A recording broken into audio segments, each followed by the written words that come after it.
Hello, everybody. Welcome to Planet SkyFF, the world where everything revolves around £50,000. My name's Suj. My name is James, but we don't know that, Such.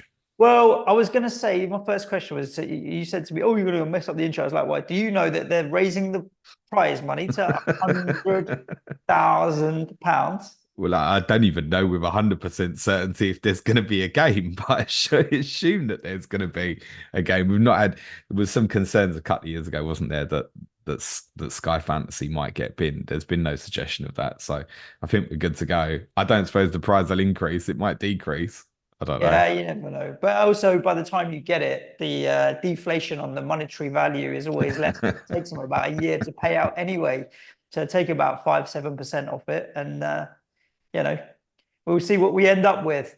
So we have fixtures now, James, until the end of September, provisional, of course. But yeah, we basically know the television picks and we know what days, what games are going to be until the end of September. So usually, historically, before Sky upped the transfer count to 50 transfers, you used to play 4 weeks and then you'd have a forced overhaul period, forced wild card, let's say, if you're an FPL player listening to this for the first time. We have in total what we think will be 1, 2, 3, 4, 5, 6 match weeks worth of fixtures. So before we get into having a chat about these fixtures, there's a lot of people that will be listening. I say a lot, who knows, that haven't played Sky Fantasy Football before, but maybe avid players of FPL or other fantasy formats who might find some of the terminology and some of the stuff we talk about a little bit confusing or doesn't quite make sense because it doesn't ally exactly as FPL does. For those, what should they do, James, do you reckon? I'd probably recommend going back and listening to our intro pod that we did last summer. I'll copy a link into the bio. So for new players, if you want to have a listen to that, there might be one or two references to a player or two that's moved on, for example. But largely, we think it will be the same. Also, the game isn't open, so if anything does change, we don't know at the moment, right? But I felt it was worthwhile covering off the fixtures now because we've got them and because of some scheduling issues that we've got going forward. I'm not sure if we'll be able to get this in later on. And the fixtures aren't going to change now. So they're set in stone. So there's some guidelines we can put in place in terms of need versus want for the new players. Is a theme you'll hear a lot on our Sky pods this year. What do we need versus what do we want? And I think there's a big theme that's come out of this fixture announcement that has possibly already changed some people's thinking in terms of how they want to go about playing Sky Fantasy at the start of the season. The thing is, obviously, as well, we don't know the price of any of the players. So when we talk about some of the fixtures, we're generally covering off teams as opposed to individuals.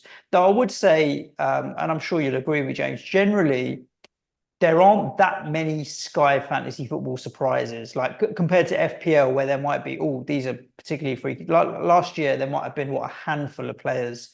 I remember Lewis Dunk maybe being one, and a couple of others where you're like, oh, that's an interesting price. But more often than not, players are kind of priced where we expect them to be with Sky. And Plus, your disparity in pricing is not so big, right? So Cole yeah, Palmer was basically the cheapest player in the game last year at yeah, 6.5. And then up to your top price was what, 12 or 12 was it, Erling Haaland, I think? yeah. So your And disparity between a 14 million in FPL and a 4 million defender, you got a 10 million range. Your range in Sky Fantasy is much smaller. Yes, yeah, it's more about can you find the I mean, Cole Palmer was obviously was a joke last year, and you're yeah. not going to get that But again. but the reality is, who started with him? No one. We didn't know how good he was going to be until and when we got into the season. Plus, obviously, you have the every decimal point price breaks and no price changes. So we'll get into the individual players from those clubs as we get closer towards picking teams. First and foremost, we're just looking at kind of where are the gains to be had and which are the clubs that we might be looking to start with. You said there's a theme, James, in terms of this need versus want. What is that? Um, let's start with a question. It's from Martin Beasley. In response to my tweet last night, he said, "Christ, let's get the Euros out the way first, lads." And I totally accept that, by the way. And I think it's really important to say if you don't want to listen to this podcast now and you want to revisit it in 3 weeks, I think you can, because I don't think it's going to be any different other than you might know player prices by that point. I'm sure you probably will. I think my reaction when I saw these TV fixtures announced on Friday, which bizarrely came out during the Germany-Spain match, was see you in October. Hmm. That was the thing that came out to me was I'm probably looking at almost setting up almost like a dead team at the start of this to carry me through the period that we can see. And I think that probably contradicts against what a lot of people would have been thinking because we certainly anticipate, subject to weather or unforeseen circumstances, less, rearrange fixtures basically during the course of this season. Or even if those fixtures do move, in some cases, they will move just from a weekend to the following midweek. So your gains are going to be less than what they'd normally be. So I think it was possibly a bit of a school of thought of, right, well, I'll use more transfers to attack at the start because I won't need so many at the end this year.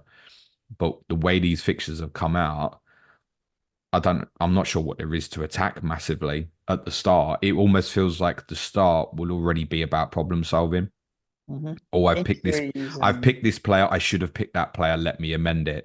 Okay, this player's got injured or suspended. Let's make a transfer.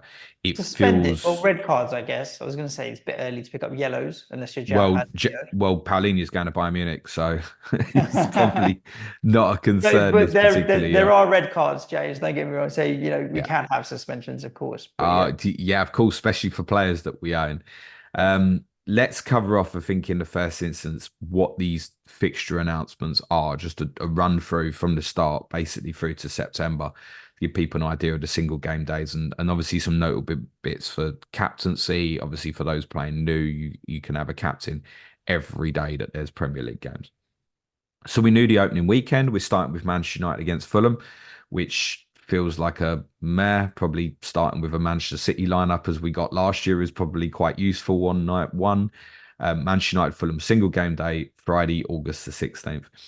The two TV selected games on Saturday, August the 17th for Ipswich against Liverpool is the early kickoff. West Ham against Aston Villa is the 5:30. I think Aston Villa have already got three 5:30s in this schedule, by the way. Oh, wow. On Sunday the 18th, Chelsea versus Manchester City, as expected, is the 4:30 Super Sunday game. Somewhat surprisingly, the 2 o'clock kickoff is Brentford against Crystal Palace, which does feel like a random one for an opening weekend. You do tend to find that Sky and TNT will just pick as many of the biggest clubs as they can on the opening weekend. I'm not sure what the theory is on that with Brentford Palace because I did think, oh, maybe these two teams aren't planned to be shown for a while in future weeks. But Brentford are on the Sunday the following week as well. So it's a strange one, but that's the early kickoff. So listen, if you don't want any of Chelsea or Manchester City for that particular Sunday, sure, people like Tony or Eze, if they're still with their clubs, which is an important thing to remember at this juncture, you might want to look at. There is a single game day on the Monday night, Monday the 19th. I'll be at the King Power. It's Leicester City against Tottenham. Notable others for the Saturday the 17th. I think Arsenal obviously host Wolves, would be one to look at from a captaincy perspective.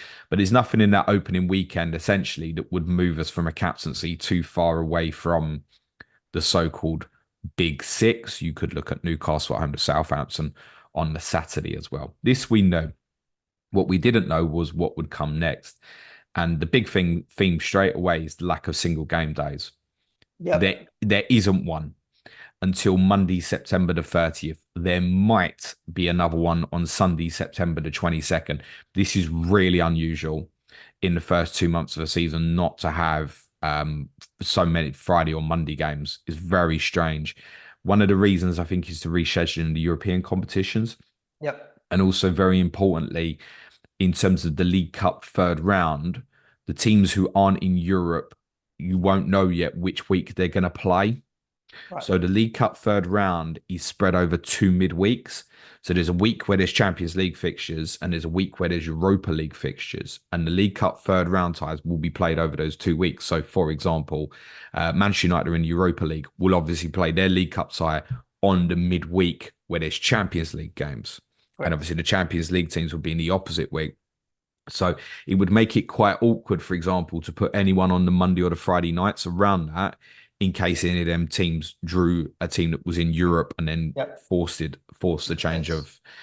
of thinking. The fixtures on the second weekend are The 12:30 kickoff is Brighton against Manchester United, and it's another 5:30 for Aston Villa.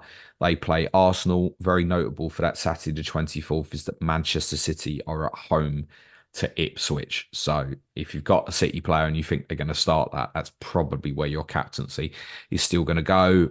Possibly Tottenham at home to Everton, an alternative, but realistically, that's City at home to Ipswich. Sunday the 25th, Bournemouth versus Newcastle is the 2 o'clock selection, and Liverpool versus Brentford is the 4:30. So Newcastle and Liverpool both reasonable from a captaincy perspective, and so too might be Chelsea. Their fixture with Wolves is also moved to Sunday the 25th. That's because they have Conference League playoff fixtures in between match days 1 and 3. So they've got Sunday fixtures on the 25th and Sunday the 1st by movement because of their European games rather than TV selections. The final weekend in August, it's another 12:30 kickoff for Brighton, who travel to Arsenal in TNT's selection. Manchester City travel to West Ham in the 5:30 kickoff. There isn't anything from the other fixtures on that Saturday that hugely appeals. Make a case for perhaps a Villa player away to Leicester, but it probably will still be captaincy will come from Arsenal and Manchester City, I think, on that day. Sunday the 1st, as said, Chelsea's fixture with Crystal Palace. Again, because European involvement will move to the Sunday. The two television selections are Newcastle against Tottenham and Manchester United and Liverpool. Those three fixtures at this moment don't have confirmed kickoff times. I suspect that's because the broadcasters and the police are probably at loggerheads, as per usual, trying to get as late a kickoff as possible for Manchester United against Liverpool. Historically, obviously, the Sunday late game is normally 4:30. Last couple of years, we've seen games involving these clubs kick off at sort of 3:30. Hour earlier. If that's the case, I think we could expect Newcastle, Tottenham, and Chelsea, Crystal Palace to both be 1 o'clock kickoffs rather than 2 o'clock. Those are confirmed as the three games on that Sunday, but the kickoff times as yet to be confirmed. Then there's an international break. Yay, joy, because we really need that again. Moving on into September, the early kickoff on Saturday, 14th of September, features a Manchester United away game again, this time going to Southampton. There were two later games that day. Aston Villa again in a 5:30 at home to Everton. And Bournemouth versus Chelsea has been scheduled for an 8 o'clock kickoff. However, your captaincy that day is probably likely to be in one of the 3 o'clocks. Liverpool host Nottingham Forest, Manchester City host Brentford. There are two games on the Sunday. The 2 o'clock kickoff on Sunday the 15th is the North London derby, Tottenham against Arsenal, and the 4:30 is Newcastle's trip to Wolves. I think at this stage that probably makes captaincy wide open for that particular day, but I guess most would probably default to an Arsenal player, and I'm sure people will have some Arsenal coverage. I have I mean, looking at Newcastle, I'm thinking that Southampton home game, Bournemouth away, Wolves away, like Isak, depending on what price he comes in. And if he's still there, which we assume he will be. Well, yeah, that's the other thing as well. But yeah, I wouldn't put it past an Isak being interesting because the North London derby is always a tight. Well, I say it's always a tight game. I just think it's unpredictable in its nature because of what it is. I'd rather if I owned Isak on that day, I'd swerve the North London derby and go I think that the Isak shout will be really popular as long as he comes through pre-season. He's obviously not been away at an international tournament. That's really helpful. It's actually conceivable that you could captain Isak in the first four games, I think. I generally think it's Southampton home on that Saturday. It's reasonable if you want. Then they play on the Sunday away to Bournemouth. You would probably prefer a Liverpool player against Brentford, but if there's some doubt about a Salah or others for whatever reason, you can default to it. Similar home to Tottenham. I mean, they scored nine goals in the last two home games against Tottenham. Your record there isn't the best at the moment. Well, we're slowly getting better. We've gone from 6-1 to 4-0, so I'm expecting a 3-0 next year probably. And then Wolves is a Sunday as well, the same day as the North London derby. So yeah, I think you'll probably want some Newcastle coverage, I would suggest. Also, a little caveat on the North London derby. I don't think it can move, but I'm not quite sure I understand the reasoning at this moment because there are Champions League fixtures the next midweek, the first set of midweek Champions League fixtures. Now, because, as I said, it splits where there's Champions League fixtures that midweek and then Europa League will be the following midweek. The Champions League fixtures over that week are played between Tuesday and Thursday. So I don't know if there's something in place already where they've agreed with UEFA that Arsenal won't play on the Tuesday in the Champions League, but that's quite uncommon. I kind of expected this announcement to come with a caveat, but there isn't anywhere, considering they've already put in fixtures for 12:30, 5:30 and 8 o'clock. There isn't somewhere else to move it that wouldn't clash with somewhere else. So I'm assuming it's stuck, and there must be an agreement in place that Arsenal won't play on the Tuesday in the Champions League afterwards. Right. That I can only assume. The second mid weekend that we've got in September, another 12:30 kickoff for West Ham against Chelsea's TNT selection.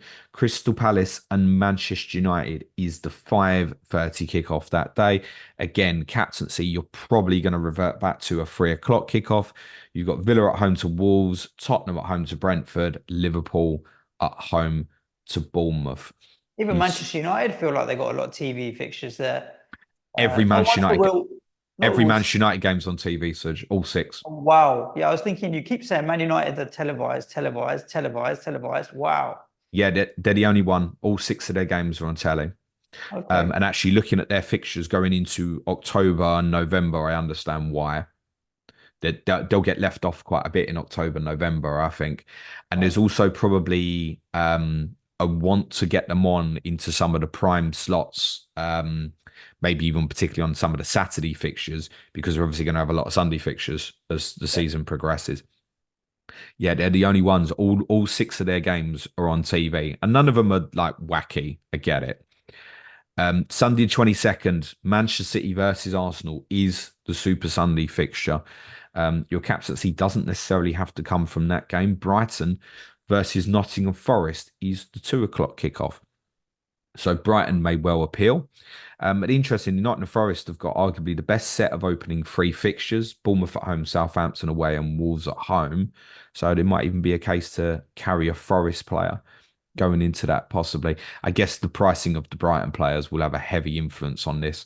It's worth saying Brighton's start isn't the best. Everton away, United at home, Arsenal away has challenges in the same opening three versus Forest, but then Forest go to Anfield before that Brighton game. And the final weekend that we know, 12:30 kickoff on the Saturday, is Newcastle against Manchester City. The 5:30 kickoff is Wolves against Liverpool. Arsenal host Leicester in a 3 o'clock that day. So the big three from last season, if you will, all play on that Saturday. The Super Sunday on Sunday the 29th is Manchester United against Tottenham. Both of those teams have Europa League fixtures in the midweek before, but not necessarily on the Thursday. One will probably play on the Wednesday and one on the Thursday, but they've done the smart thing and moved it directly to the Sunday already. It could become a single game day fixture. That's because the 2 o'clock fixture is Ipswich against Aston Villa. And this one does have the caveat that if Aston Villa play on the following Tuesday in the Champions League, then that will move back to the 8 o'clock on the Saturday evening. The only other single game day we've got currently is Monday the 30th, is Bournemouth against Southampton. And you do not need to start with either of those teams because it's certainly one you could argue would be skippable. I look at Bournemouth's fixtures beforehand and think I don't necessarily want something like that unless Dominic Solanke is amazingly priced again. I'll just go and attack it as and when it comes or skip it. But considering the amount of transfers I think I'll be using in the opening 6 weeks, I don't think it probably won't be a need to consider skipping it. They play Leicester as well the following weekend, Bournemouth, so there might be a case to even just daisy chain it into captaincy, Southampton, Leicester away, and then move it on to something else. Might even be a case. Yeah. So that's where we're at with fixtures. I've had a look at possible games for a lot of the teams in terms of entry points, and none of it appeals massively. Some of the best entry days for teams, to give you an example, I think probably best entry day if you wanted to reinvest into, say, Tottenham and Arsenal, is probably when they play each other in the North London derby. That doesn't feel right. And Arsenal's next fixture after that is Manchester City away. Yep. There isn't anything that massively stands out. I think the one team you could probably get away with not starting with, and you might want to revisit sort of in the second or third weekends, is probably Chelsea. Basically, because they start with Manchester City, then they've got a really good run of fixtures, and their second and third weekend fixtures are obviously on the Sunday, so you can go back into it if you want to. But there's nothing there. Where there's games that are 3-for-1, Such like that, where say Arsenal have got 3-for-1 over a number of teams, it's Tottenham away, Man City away, Leicester at home. Uh, it's not great to dive into. And a lot of the 2-for-0s don't massively appeal in terms of chaining on either. So it really does, I think, give a feeling to me of I want to pick a team that's going to cover me, almost like you said previously when we used to have the overhaul at the first Yep. international break. I'm trying to pick a team that's dead. Yep. I think that would be the target for a lot of people here. And things that I also had in my mind, I think others would have thought this was like, can I look at like blanket Arsenal defence this season? When you look at the fixtures at the start, Villa away is also part of their opening five. So you've got Villa away, Tottenham away, and Man City away in the opening five. We know their capability for sure, but there ain't going to be a lot of passing tiers, even if clean sheets are there. Wolves at home and Brighton at home aren't like absolute gimme home fixtures either. So that feels off the table. No one's got a great run of fixtures that makes you think, I definitely want to dive into them, or that's where the gain is, or that's where I should sell this team. A lot of them, examples would be take Tottenham. One thing you could do as an example here is take Tottenham, the Monday night game against Leicester, home game against Everton, and then maybe make your move to Chelsea, where that becomes like an effective 3-for-1 because of your captaincy, and you're missing Chelsea in arguably the toughest game. Then you attack Chelsea from their good run, and then you're missing Tottenham away to Newcastle, home to Arsenal, and you might not want to go back for a while. So there's little things like that, but nothing stands out Yeah, massively, I would Sush. agree with you, James. Just can you hear that drilling in the background? No, what is it? Some geezers just started the other side of the wall, like drilling. I don't know. As long as you can't hear it, Oh we're no, I all can't actually. No, good, good, I good. thought I 'Cause he's thought you were pretty saying loud. that. I thought you were saying that the drilling was my voice going on and No, on and no, on. no. Your voice is perfectly good. I'm looking. I mean, there's a couple that I look at, and I'm like, all right, maybe it's interesting. So, for example, when Manchester United have a game against Crystal Palace in on the 21st, if you were to come off Manchester United the game before Southampton, you can get a 3-for-1 off Newcastle. Now, one of those is City, but they do have Wolves, Fulham. So would I take Wolves, Fulham, City of Newcastle to skip Crystal Palace for Manchester United? Maybe, possibly. But I might want Manchester United for captaincy thereafter. The other one I was looking at, I mean, Nottingham Forest have a great start. You can come off them and get a 3-for-1 while they go away to Liverpool with, I don't know, Crystal Palace, or even some of the bigger boys have good fixtures there, Liverpool. But then that might be one of the get players you pick for captaincy on that Sunday when Arsenal play City. So there are a few exit points, but they're not hop on, hop off. So I could see myself having a Forest player and coming off after the first 3 weeks. Or if I didn't need my Manchester United player after the first four, maybe coming off and moving it on. But I wouldn't then know whether I was coming back or where I was potentially going afterwards. What's the other problem with Forest? Uh, where am I Well, looking? stop looking and start remembering. We all trod this path at the start of last year, didn't we? We're not in the Forest players. Oh, in terms of, do you mean who will play? No, in terms of we went for because they had the Friday game with Sheffield United. Do you remember? Right. It was a We all had disaster for Nico, nearly was it everybody, Nico wasn't it? Williams time? And then we got stuck with Nico Williams because he was cheap. Yeah, I get that. There's no requirement to have a Nottingham Forest player. Yeah. I look at this and I think I could get my captaincy coverage from 4 or 5 teams, get the best of those and fit in what else is there. And generally there won't need to be. Yeah, you're right in your thinking in that. Okay, whenever we say I'm logging out for 4 weeks, you know what happens. Injuries do happen, but it doesn't look like it's going to be particularly hard to navigate. I think there were probably three definite needs in terms of picking from a particular team at the start, and they're fairly straightforward. It's Manchester United. because of the opening Friday night. I do think, and look, we think Paulinho's not going to be with Fulham, and I know Fulham won at Manchester United last season. Chances are you probably do want to captain a Manchester United player that night, I think, even if you are then moving it on at some point further down the line. Perhaps again, you could take another effective 3-for-1 over Chelsea, captaincy against Fulham, take the Brighton game, move into Chelsea at the start of their run. Is a way of doing it. I think you will want a Manchester United player night one, unless you want to go with something like Bernd Leno. You go, I want to gamble that. Fulham's actual their fixtures afterwards aren't too bad, and you go, oh, I'm going to leave that as my keeper who regularly picks up save tiers. It's not terrible if you just want to avoid Manchester United. Well, I was going to do the opposite and go Onana because up until a certain point, early part of halfway through the season, he was the highest point scoring keeper in Sky, if you'll remember. So when I looked and saw that opening fixture, I thought my default Manchester United would probably end up being Onana if the prices of the others aren't particularly interesting, as Yeah. opposed to Leno. I don't want to talk about players too much because No, it's just I want they people to do be come able into to. your mind as what could be the solution to for Yeah, clubs like that. I think that's fair. I want people to be able to listen to this in a few weeks or listen back to it and not us get jumbled with players leaving. But yeah, I think Yeah. you're right. I think Lisandro Martinez would be another name. I think those are two names that are very safe to say, yeah, they'll be at Manchester United next season. You're going to want Manchester City. That's a definite. Ipswich at home, Brentford at home. Yeah, I Even think it's. West Ham away, I've only ever seen them come and batter us when they score twos and threes and fours when they come to us. So yeah, but that Ipswich at home, Brentford at home. Ipswich at home feels like Erling Haaland doing a 5 goal nonsense all over it potentially.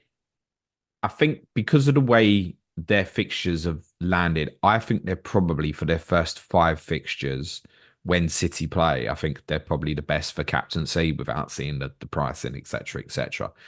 I think it's probably not till they go to Newcastle on Saturday 28th and that Arsenal got Leicester at home the same day that there's a real debate to say, okay, that's the sort of one I want to take the big Norwegian on. The Norwegian's going to be hard to resist, isn't he? For similar reasons what we Oh discussed yeah, with Isak, he's not got the major tournament problem. He's going to have a proper pre-season. So where we always have the kind of the Rodri debate, like we're recording on the day that Spain are playing France, but if Spain end up going on to win the competition, does Rodri play at Chelsea day one? But particularly considering what he said about fatigue previously, or even if he does, do they go, yeah, take Ipswich off next week?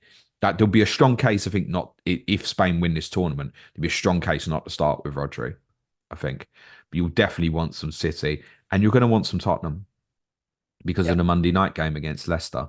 And again, it might be you go Leicester, Everton, move it on. I think it might be a case to say if what most people will do is go one Tottenham, one Manchester United, that perhaps one or the other moves on and hmm you keep the other one, maybe might be what many people end up doing. Realistic, you are going to want to captain a Tottenham player at Leicester on that first Monday night. Be that a Romero, a Son, whichever, if Tottenham invest, whatever that is. Um, those are the three. United, City, and Tottenham, with Fulham being an alternative to Manchester United. I think if you want to take that on, there isn't a definitive requirement, in my opinion, to start with a Liverpool or Arsenal player. yeah, He's got to be agreed. one or the other at least. They've got some good fixtures in amongst there. Liverpool, there's an element of the unknown because of a new manager. Arsenal's start is tough. I think it's fair to say. Well, their home Um, fixtures are less so. Wolves, Brighton, Leicester. I think they'll comfortably win all of those. The but away fixtures, Villa, Tottenham, City are tough. but coming back to need versus want, Liverpool go to Ipswich on that Saturday the 17th, and it's the early kickoff. If you go with Mo as an example, and he's in that team, and you see it, do you want to take him on? No, not with Probably an Arsenal player. not. No, no, no. No, and then when Arsenal's other good fixture lands at home to Brighton, yes, they're then the early kickoff, but City are at West Ham, so there's alternatives. You don't, what means you don't necessarily need an Arsenal player. You might determine that an Arsenal player is better than a Liverpool player on that first weekend. You might determine that an Arsenal player in the North London Derby is better than a Newcastle player at Wolves on 22nd of September. But I don't think there's a need from a captaincy to have an Arsenal player. I think people will want to revisit Chelsea. That's definite. And I think, as already discussed, there's a case to say, yes, Isak might end up being very popular. He very well could be. Other than that, There is no requirement for anyone else. So basically, the big seven, if you want, with apologies to the Aston Villa fans, I don't see, and Villa have got good fixtures as well, so it's absolutely fine to pick one up. But I don't see anywhere we could say now, yeah, definitive requirement for an Aston Villa player for captaincy. You could say yes, Sunday the 29th, but we don't even know at this stage, at sort of September, we don't even know at this stage if that fixture will stay there or not. So Villa players, I think, will be dependent on pricing, and because where they finished last year, we can expect some hikes, I think. Yeah, So, but there isn't anything there. We go. We mentioned Forest. We mentioned a little bit of Brighton. We've used the Fulham example. You don't have to look far away here. that's So I think there will be a real concentration of a bit of a split between the big 6/7 at the start of the season, and even in the case of say Liverpool, you could come back and buy it later on if you want to captain an Arsenal player on the second day. cool. Cool. Should we rattle through some of these questions we've had in on the internet as well? Yep. Because some of them might give us an idea into where people are thinking. Lewis underscore SkyFF, what's happening? Lewis says Duncan McAllister was surely set to be among the best picks in this year's game. Is that still the case? And can we reliably predict what new management means for bonuses? I think without the specifics on price of those two, I mean, they're always been decent assets in this game. But the new managers, I mean, are they going to follow in the same playing style for both Brighton and Liverpool, do you think? Um, McAllister is where he plays will be very important because he could end up playing like a 10 for Liverpool. And then, okay, that makes him a bit better offensively, but then the passing tier's not going to be there in the Exactly. same way. Yeah. I don't anticipate, from the little I've read up so far on Brighton's new manager, I don't anticipate huge structural change. He's not going to come in and start being long ball football, right? So Lewis Dunk pre-De Zerbi was picking up passing tiers, etc. Who's always been someone who was capable of doing it. It'd probably be more a curveball. I'd look at their first three: Everton away, United at home, Arsenal away, and how much is there? Yes, then it's Ipswich, but you could go and attack that for the Nottingham Forest game once you've got, which is the Sunday of the City Arsenal game. You could go back and invest it there once you've got a few games of proper data, possibly. So certainly wouldn't look at either of those players as being essential. And I mean, to be honest, no one can be until we've seen the pricing. But I would think at this stage, like we've already identified, Isak will be popular. And if Haaland has a decent pre-season, because of little concerns about things like Rodri and the available captaincies, he's going to go in, isn't he? And then it's probably work backwards from there. Duncan McAllister wouldn't be two players that would fall into I'm definitely going to have them. Their price will be important. If they're priced similar to last year, they're very good assets. I imagine both will probably get a little jump. Well, Dave Hannigan's asking what your thoughts are on players who go late into the Euros. For me, I think because I don't want to use too many anyway, they're only likely to miss maybe one game and get eased back in. I think then they'll pretty much get eased back in. So I wouldn't overly worry about it. Like I'd rather not burn a transfer than miss one fixture. No, get that. But if you take an example of, say, Arsenal, so at the time of recording, you've had what? Raya is away with Spain. You got Saliba's away with France. Gabriel's been away with Brazil. You got Rice is away with England. Saka's away with England. Like if Arsenal went into that first weekend, they went, yeah, do you know what? They're not coming back till the Villa game the following weekend, and they're going to miss that Wolves game. Then with what they've got, Villa, Tottenham, and Man City as three of the next four all away. Like, do you want to start with any of that? So that's Yeah. quite relevant and important, isn't it? When teams are going to come back, players are going to come back. I've already used the Rodri example where I'm already looking at it and going, I might I might want to jump him at the start of the season really unusually because I know that he was fatigued at the back end of last season and this tournament's not going to have helped from that perspective. And I can even see things where they say, look, can you play at Chelsea for us? We'll give you things like Ipswich at home or Brentford at home off. And then suddenly it doesn't look like quite such a good run. We know with him, obviously, he basically starts on 5 points, doesn't he?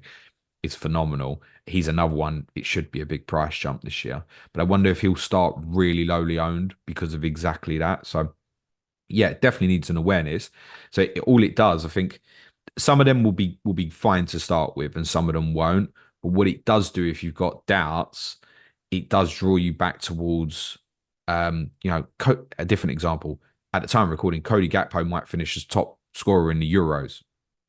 Right, it might draw people's attention to him. Right, you ain't going to start with him ahead of Mo Salah, irrespective of what that price is, because Mo's going to have had a clean pre-season with Liverpool. So your Salahs, your Haalands, your Isaks, these guys who have not been at the tournament, surely just appeal a little bit more at the start, right? If in doubt, you're going to Agreed. take that Because sort of FPL decision. wingman's talisman talk, there's Salah, Haaland, Saka, Palmer, Watkins, etc. Who is each club's player to own, regardless of budget? I don't think there is, because you mentioned there, okay, City with Haaland for sure. With Manchester United, it's not totally clear. Tottenham, who you mentioned, is the one that we'd want to start with. I don't know if you have a talisman. You'd say Son's a talisman, but that doesn't make him a better Sky pick than Romero, for example, who might have the passing No, I would tiers. say it's probably Romero, yeah. Yeah, so talisman for the team and talisman for Sky are two different things. I don't think there is necessarily at the start anyone. It's also pound for pound, right? So Romero Correct. won't have the same price as Son. So there's a little element of that. Like Arsenal's could end up being one of a number of players. It might not be Saka, it might be Odegaard, it might be Saliba or Gabriel, it might even end up being a Ben White or a Jurian Timber this year, for example. So, and even actually with City, there's a case to say Rodri over Haaland. I just think there's a concern at the start. With Liverpool in this format, it's not definitely Salah, is it?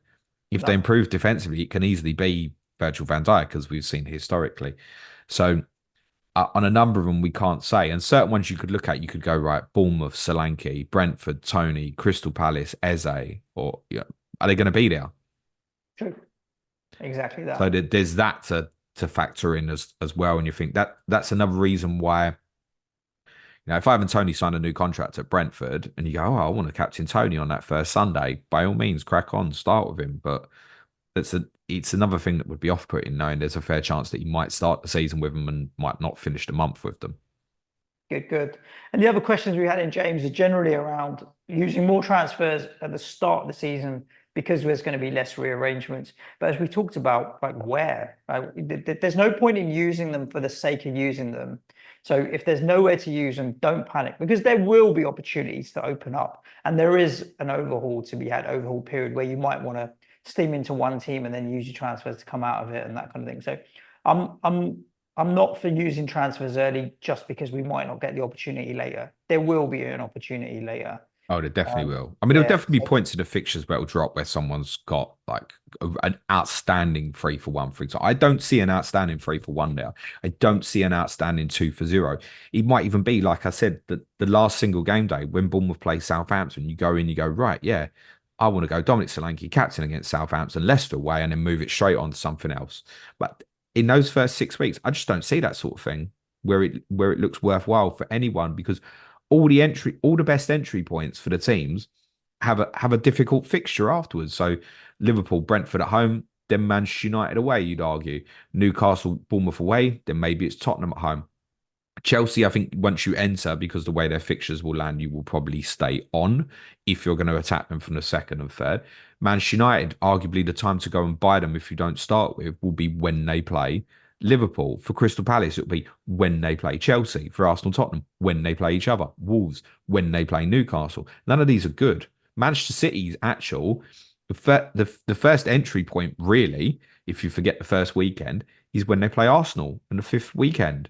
Like none of these are great in terms of going and attacking teams. So I just think it's the way it's landed. And the fixtures seem really balanced. When I've looked through like the whole season, it just feel really, really balanced across the board rather than, like shit Tottenham had in April last Yeah. year. Yeah. There's not a lot of that. There's a few clusters where teams have got, I noticed City and Liverpool back to back in 2 games, but the fixtures either side are fine. It does seem a lot more balanced this year where there's nothing you look at and go, oh my God, they've got 12 amazing fixtures there for that particular team. They're not easy to identify. It's another reason to perhaps suggest that this year patience will pay nicely for people. How many times Luke Williams had this as an example, didn't he? Was it last year or the year before? He was like, I've used 25 transfers and 20 of them have been to cover for injuries, Yeah. basically. So, you can be really unlucky from that sort of perspective as well. The chances are we'll all make mistakes at the start, right? So Oh, I think early thinking at this stage is probably, if you're thinking about it in your back of mind before you've got the pricing, is you don't need to reach too far here. It'll be indeed. it will be quite straightforward at the start, and it's probably everyone needs to take a deep breath through the majority of what's left of the summer. Listeners, thank you so much for tuning in. Just tune out now. We'll be back in about a month. We'll have prices then. We'll be ready for the season to start then. But in the meantime, yeah, by all means, have a look. Yeah, no panic and no rush, because we got Spain against France tonight. We've got England against Netherlands tomorrow. And hopefully we've got a final to look forward to on Sunday, should England do the business as well. Let's get that out of the way, as said. Well, was it Martin or David who said that? What's that? Let's get the Euros out of the way first. Oh yeah, no, it's a very fair point, because I've Yeah, been telling absolutely. FPL, I'm like, don't open the game till England are out. Till So we're it's a done. very fair point. It's just the way our schedules worked. I wasn't sure we'd be able to do this in a couple of weeks. So it's something people can listen back to, hopefully. Stay safe. Look after yourselves. Thanks again for your ears. Ciao for now. Thanks, everyone. Be nice to each other. Play it your way. Cue music, please. Man child.